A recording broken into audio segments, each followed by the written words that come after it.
Boa tarde, meu nome é Júlio Vinícius, eu estou aqui com o Eber Viana e a gente vai explicar nesse vídeo todo o processo para fazer o trabalho para calcular o coeficiente de restituição. Ao abandonar uma esfera de uma determinada altura, será possível calcular seu coeficiente de restituição através dos dados coletados pelo tracker, como a altura em que a esfera foi solta, o intervalo de tempo entre o momento de impacto com o solo e o momento em que ela foi solta. Aqui a gente vai apresentar os materiais que foram utilizados no nosso experimento. Aqui a gente tem é, a esfera e a balança. A nossa esfera é uma bolinha de rolon e a gente usou a balança para pesar exatamente essa bolinha de rolon que ficou com 4 gramas. A bolinha, nesse caso, é um objeto móvel de massa muito menor em relação à superfície que irá colidir, sendo a superfície que irá colidir o piso de porcelanato. Então podemos dizer que o coeficiente de restituição depende apenas da velocidade deste corpo, no caso da bolinha. E aqui a gente tem o piso de porcelanato, que é onde a gente vai soltar a bolinha. O piso de porcelanato é uma superfície rígida de massa bem maior que a da esfera. E a gente também utilizou o software Tracker para os cálculos da restituição e que a partir da gravação do vídeo ele nos entregou resultados satisfatórios. E a gente tem aqui a trena, que a gente utilizou para medir a altura em que a bolinha ia ser solta. E aí, como a gente gravou o experimento, que foi posicionada uma câmera de forma frontal a uma porta, que a gente usou como referência para a altura, pois a porta é cheia de ranhuras, então calculou na medição da altura em que ela foi largada, a altura que ela alcançou após a colisão, e a partir dos dados coletados pelo tracker e pelas medições que a gente fez, é, foi possível calcular o coeficiente de restituição para a colisão.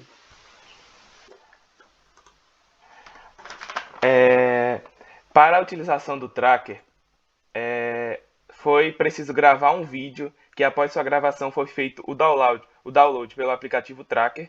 Após isso, fez necessário a necessidade da utilização do bastão de calibração é, foi- e foi medida a altura do objeto, que foi utilizado como referência. A medida do objeto foi obtida por uma trena, na qual marcou 1,1 m. Após isso, foi utilizado as coordenadas para a localização da bola e, posteriormente, utilizada a trajetória da ponte de massa. E, posteriormente, foi feita a medida do ponto de massa em cada queda. Aí, aqui no software tracker, a gente tem o M, que é da altura, o Y, que é da posição, e o VY, que é da velocidade. E aqui a gente pode observar no vídeo exatamente isso. Na hora da queda, a gente vê aqui os cálculozinhos. É, e, e a partir da restituição de Newton, temos que quando há uma colisão entre dois corpos, a velocidade dos dois dependerá apenas dos materiais que eles são feitos. Então a gente tem aqui essa bolinha vermelha e essa bolinha amarela, são de materiais diferentes. Quando eles colidirem, eles vão ter velocidades diferentes, as duas. E, e podemos ver aqui nessa figura, né? E no estudo que realizamos, a gente pôde perceber que a bola de massa M, que foi largada à altura H, subirá até uma altura H1, onde comumente H1 é maior que Hzão, como está afirmando aqui. Pois há dissipação de energia por meio do atrito, além da colisão não ser perfeitamente elástica.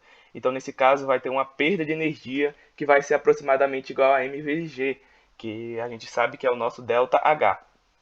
E o coeficiente de restituição pode ser definido como uma perda de energia na colisão, onde, como mais próximo de 1, menor é a energia cinética que foi dissipada durante a colisão.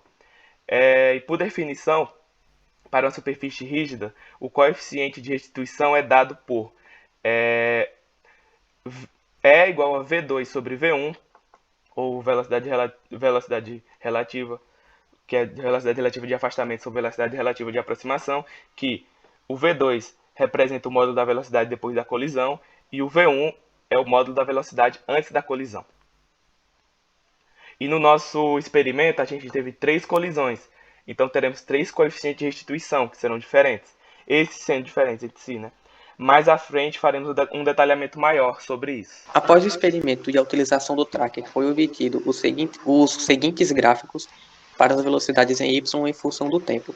Essas partezinhas marcadas no gráfico foi o exato momento em que o tracker mediu a altura em que a bola estava.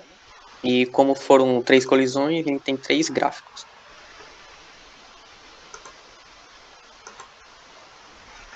E com isso foram obtidos os valores da velocidade da bola em queda livre. E esses valores das velocidades foram filtrados em antes e após as colisões. E aí no tempo de 0,367 segundos, a gente teve uma velocidade V1 de 4,458 metros por segundo.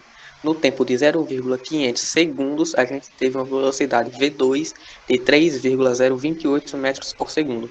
No tempo de 1,100 segundos, a gente teve uma velocidade V3 de 3,545 metros por segundo. No tempo de 1,233 segundos, a gente teve uma velocidade V4 de 2,733 metros por segundo. No tempo de 1,700 segundos, a gente teve uma velocidade V5 de 2,451 metros por segundo.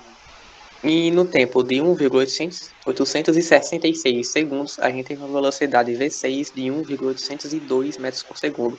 E a gente considerou até a terceira casa decimal. E ao analisarmos a tabela, podemos determinar quais valores que representam a velocidade de aproximação V1 e velocidade de afastamento V2 para cada coeficiente de restituição E. Para calcular a velocidade da esfera antes e após a colisão, utiliza-se a teoria de conservação de energia, utilizando-se das equações de energia potencial gravitacional e energia cinética, como a gente pode ver aqui e aqui, as duas fórmulas. E aí, fazendo uma comparação a partir dos resultados encontrados nos experimentos e do que encontramos, podemos tirar algumas conclusões. A gente tem aqui o cálculo da primeira e da segunda colisões, e a gente encontrou os coeficientes de restituição para cada uma delas. E a gente pode perceber que o coeficiente de restituição é menor que 1 para as duas, era algo que era esperado. E na terceira aqui também tivemos esse coeficiente de restituição sendo menor que 1, no caso 0,778.